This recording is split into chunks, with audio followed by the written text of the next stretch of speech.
Hey guys, welcome back to my channel. It's Peter K here, your finance PT. I am your personal finance and business coach, and I'm here to help you to thrive in your finances. If you're already thriving, I'm here to help you to see the ways in which you can manage your money better. Now, when it comes to budgeting, there's a lot of myths surrounding budgeting. A lot of people have the idea that you don't need a budget. Budgeting is only if you're broke or on a low income, or if money's tight, or if you're saving for something in particular. But all of these are really just misconceptions. Everyone, in theory, needs a budget. Think about it this way. If you have £1 million coming into your account every single month, but you have £2 million coming out every month, you're going to find yourself in a problem. And essentially having a budget, or a money management strategy, as I like to call it, not everybody likes the term budget. I've got clients that they hate hearing that word budget, so we say money management strategy. So when I say money management strategy, essentially I'm talking about budget, but I will use that term for those who don't like the word budget. And if you think about it this way, billion-dollar companies, million-dollar companies that are very successful, they have budgets every single year, every single month, even weekly, sometimes even daily for particular things. So for you to think as a regular person just looking after your personal finances that you don't need a budget is probably not the wisest way to go about managing your money. So I'm going to be sharing with you some practical things that you can do to get started in budgeting, or if you already have a budget but you're looking for ways that you can manage your money better, I'm going to be sharing that with you today. So in this series I'm going to be sharing different types of videos relating to budget, so different budgeting methods you can use. Of course, I'm sure the aim of having a budget is being able to manage your money efficiently, and essentially through these videos I'll be sharing tips with you and showing you things that you can do, which I also do for my own personal finances, and this has helped me and my husband tremendously, especially throughout this pandemic. So let's go to the first thing. So the first thing you need to do when creating a budget or refining a budget you already have is analyze your numbers. There is no way you can create an effective budget until you've actually taken the time to analyze your numbers. Now, what are the numbers I'm talking about? So the numbers you need to analyze are first and foremost your income. How much money do you have coming in? What streams of income do you have coming in? Perhaps you have more than just your salary or your business income. So definitely looking at the income sources you have and how much money is coming in each month or each week if you get paid on a weekly basis. So once you've identified what your total income is and all of your income sources, the next thing you need to be looking at is your expenses. What are your financial commitments? So first and foremost, you have your fixed expenses, which should essentially be your essential expenses that you have to pay every single month. That would be things like your rent, your mortgage, your utility bills, your phone bills. Also, of course, your subscriptions are also included in that, but I would say they're flexible expenses because sometimes we pay for certain subscriptions that we don't actually need. If I needed to cut back on money, Netflix is getting cut. Amazon is getting cut. So essentially you have to look at, what are your fixed expenses, identify what those things are. The aim of this exercise is for you to actually see how much money you are spending every single month on all of your bills and subscriptions again. So once you've looked at your expenses, so your fixed and flexible expenses, now flexible expenses are going to be things like petrol, because again, that may vary each month in terms of how much you pay. For some people, your flexible expense will also be travel. Let's say you live in London and you don't necessarily get a travel card for the month, but you top up weekly or daily, depending on your usage. Your travel, again, would be a flexible expense simply because the amount you pay is never going to be the same. It may vary depending on your usage. So that's another flexible expense. Groceries, that's a flexible expense. Things like house supplies, personal care, leisure, yes, leisure, especially where things are opening back up. Or I don't know where you are watching. Maybe you're watching in a country that you don't have any restrictions and you can go out, you can socialize. So all those other things, gifts as well, gifts and giving, that would also be a flexible expense and something you need to factor in. And again, it varies on your lifestyle. The budgeting categories that you have and I have may not necessarily be the same. It's essential to factor in your essential budgeting categories and the things that you typically spend your money on.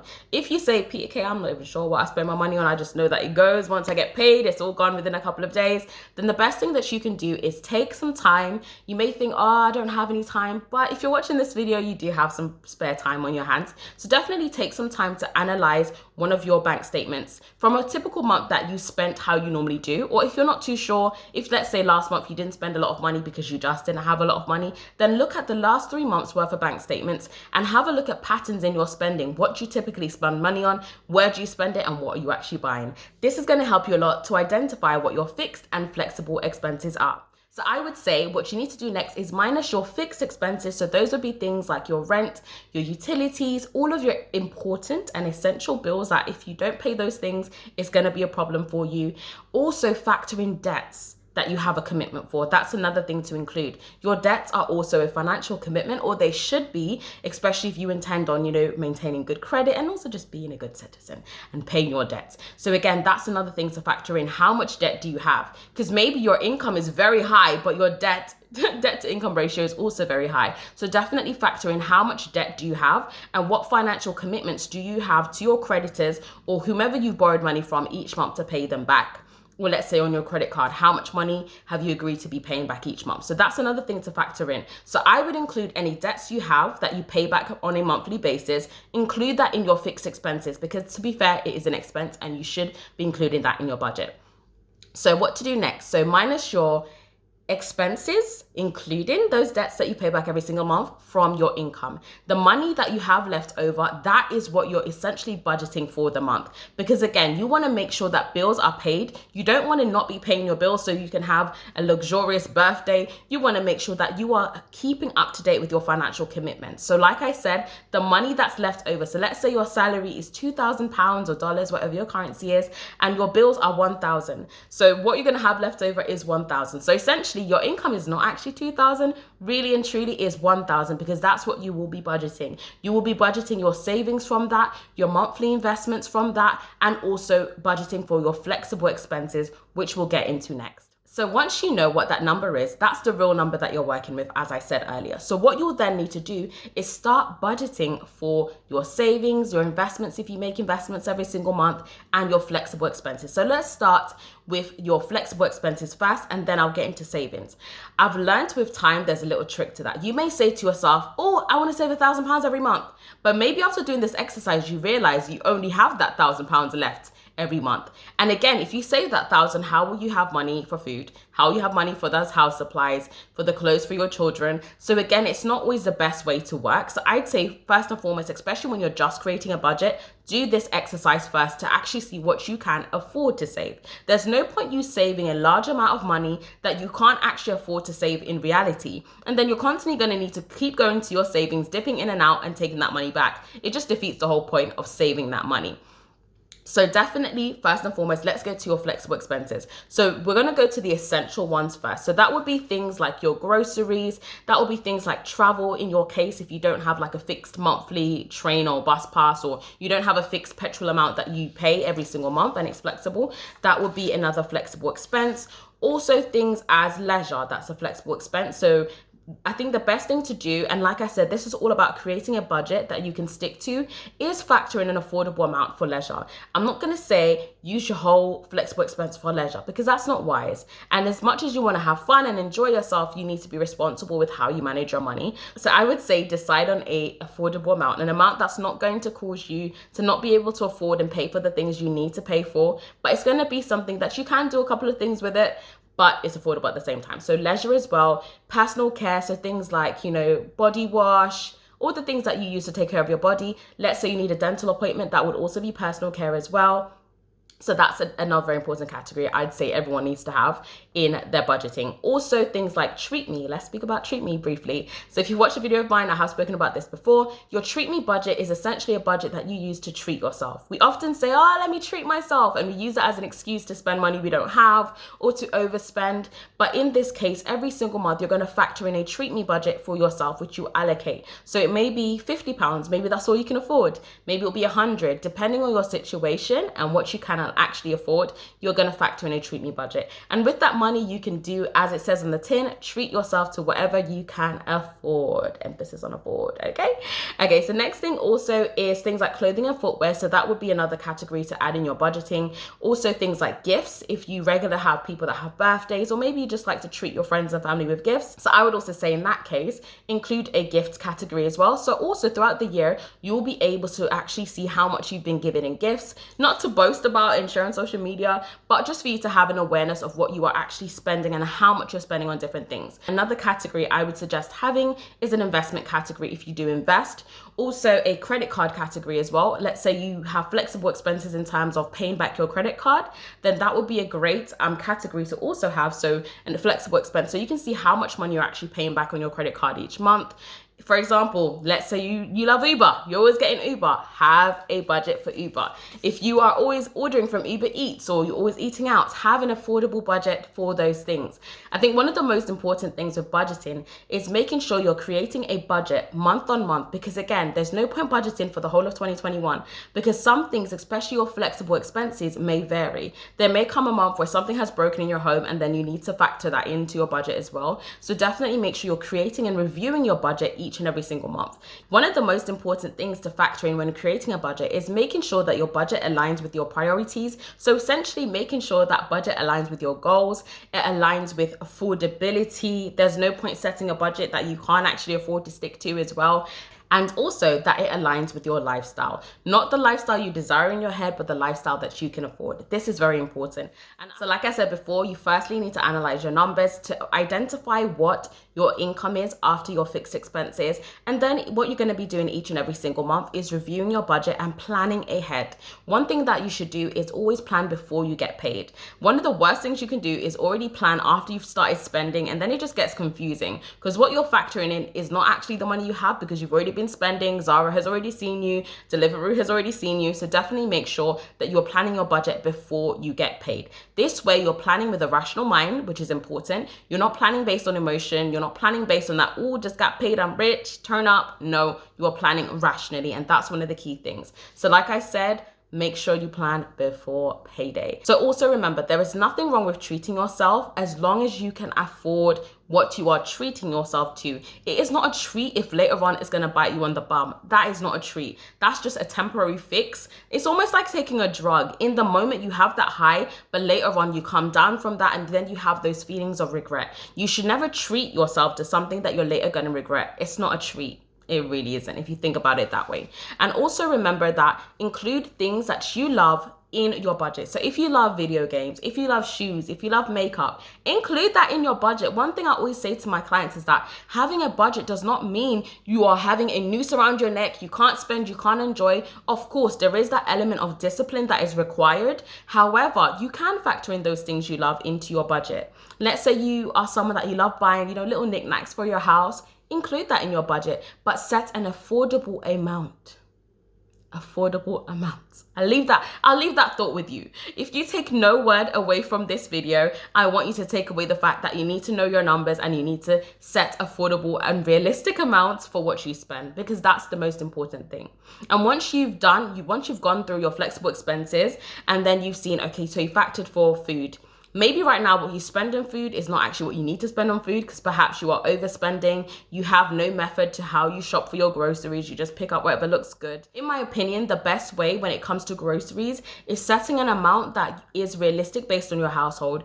Right now, for example, for myself and my husband, our food budget every month is £145.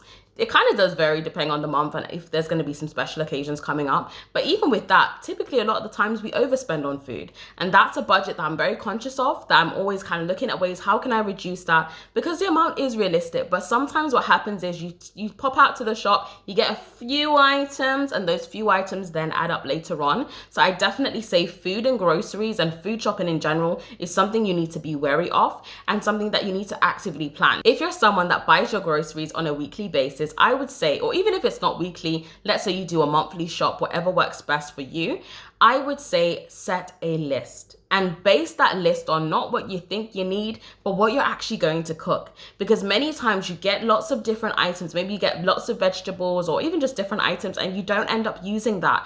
I found that food waste, especially a couple of months ago, our food waste was really terrible. It's a lot better now because I always kind of try to think based on what I'm buying, what I'm actually going to cook.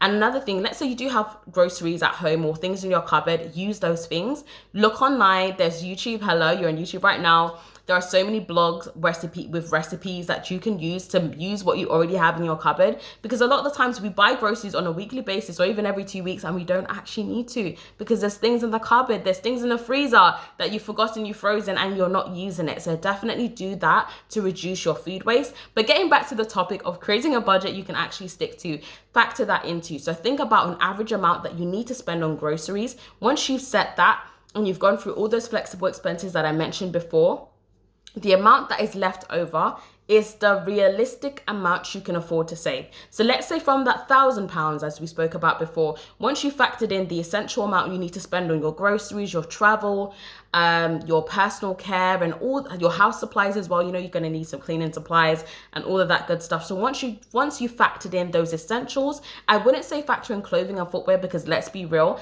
that you don't need to buy clothes every single month. You don't. You might want to, you might desire to, it might be factored in your treat me budget, but you don't need that every month. But I'd say the key things you need to think about before we get into how much you can save is the flexible expense of food, travel, personal care, and house supplies. Those 4 or 5 things, if my maths has failed me. But you get the gist. And then that amount that you have left over is the realistic amount you can afford to save. So if that amount is £500, £600, £800, then great, that's what you can actually afford to save. Once you've identified what that amount is, you can then decide what you want to use as a minimum saving each month. So let's say even if you have a month where your expenses are a little bit more than usual, so let's say that amount that we calculated was, say, £600.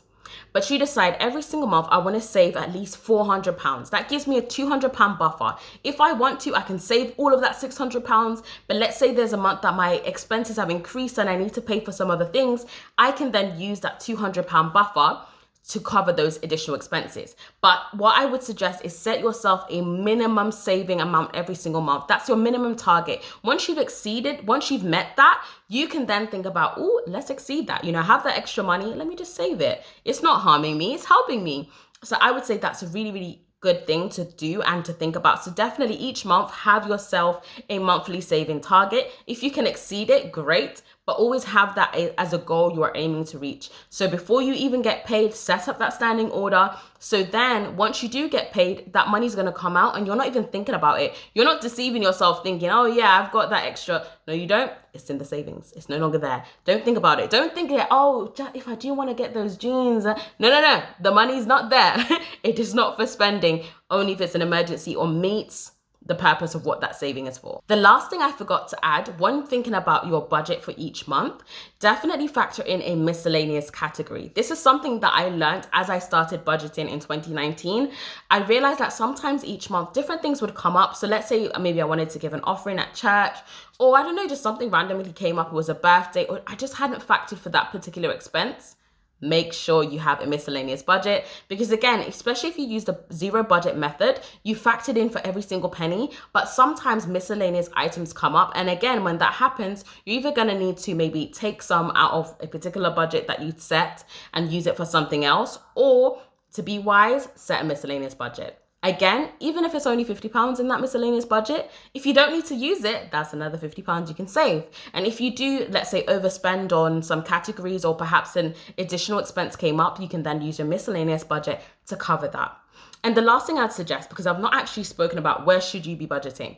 Like I said, when it comes to creating a budget you can stick to, you have to find what works for you. But in order to find what works for you, you actually need to try. So that's the biggest thing. So I've given you a couple of tips, and in my next videos, I'm going to speak about different budgeting methods. You've probably noticed that in this video, I've spoken a lot about the zero budgeting method. This is a budgeting method that I use personally. I love it. And I will definitely create a video specifically about how to create a zero budget method, how to create a budget using the zero-based budgeting method. And I'll also create videos on different types of budgeting methods, because it might not work for everyone. So it's all about finding what works for you. But what I would suggest in the interim is to find somewhere, or even if it's just using a notebook, let's say money is tight and you can't afford to buy a budgeting app or get yourself a copy of my finance and budgeting tracker. What I personally use to create my budget each month is using my personal finance and budgeting tracker. And when I created that in 2019, I never imagined that in 2020, people will be buying it, using it, and actually giving me feedback saying, oh my gosh, this is amazing. It's really helped me to get in control of my finances. So if you do want to grab a copy of my personal finance and budgeting tracker, it is only £2.50. And also it allows you to plan for the whole of the year. And one of the great features that I add to version 2 of this tracker is that it updates all your expenses for the year. So at the end of the year, and actually throughout the year as it updates it live, you will be able to see how much you're spending on your different budgeting categories. So how much you spent on your rent, how much you spent on all your bills, all your fixed and flexible expenses, which is obviously is a really great tool for you to use to review your spending and how you can actually refine things for the upcoming year. So yeah, if you want to grab a copy, the link is in the description box, so you can grab yourself a copy there. And also, there are many apps that you can actually check out. There's the Emma app. I've never personally used it, but I have seen good reviews, and they do follow me on Instagram. So, shout out to the Emma app. And there are many others. So like I said, find what works for you. But again, of course, my budgeting tracker is very easy. I have lots of people using it, people that are young, people that are older. So again, I guess it's user friendly. Again, all the calculations, all the Excel stuff, I've done that all for you. All you need to do is take the time to fill it in for yourself. So even if you say, Peter K, I can't afford any of those things, I just want to use pen and paper, use pen and paper. Like I said, it's about finding what works for you. So even if it's just getting a notebook that's going to be your budgeting book, where you write down your income streams, you write down all your expenses. And the last thing that I'll add as I wrap up this video is track your expenses. A budget will only work if you work along with your budget. You can do the task of setting the budget for the month and breaking it down weekly, but if you don't actually track your spending and track what you are spending and whether that's in line with your budget or not, the budget is not going to be effective. So that's the next thing. Make sure you're reviewing your spending on a regular basis. So at least weekly, tracking how much money is left in your account versus how much bills needs to come out versus how much money is actually left in that food budget. Because typically it's that food budget that is always, creating a problem in our lives. And the last thing that I'd like to add as well, if you need some help setting up a personal finance budget for yourself, or even just in general, getting your finances in order, and you want to book in a coaching session with me, I would definitely recommend booking in the Finance 101 session. That is a 3-hour one-to-one where we cover the following things, which I'll pop a little picture here so you can see what it covers. And what I'm doing is I'm going to create a special discount code for all my fellow YouTubers, all of you that watch and support my videos. So you'll be able to get 10% off the session. I will include the code in the description bar below, so definitely check that out. So if you want to book in a session with me, use that promotion code so you can get 10% off the service, and this will be valid until I decide to close it. Okay, so until stocks last, as they like to say. So I hope you guys enjoyed today's video. If you found it useful, make sure you come back for the next episode in the budgeting series, as I'll be speaking about the zero-based budgeting method. If you have any questions around budgeting or managing your money in general, do leave some comments below so that I will be able to use that for future videos. And I'll also be able to address your comments and your queries and anything that you're kind of unsure about. So I hope you found today's video useful. If you did, do give us a like, do comment below as well. That really just helps to keep a girl motivated. And if you're watching this video and you're not subscribed to my channel, if you enjoyed today's video, then why not subscribe so that you'll be able to easily access all of my content. So guys, have a great day. Apply what I said. You may have thought, oh, that sounds so great, but unless you apply it, it's not going to help you. So have a great day, and I'll see you in my next video.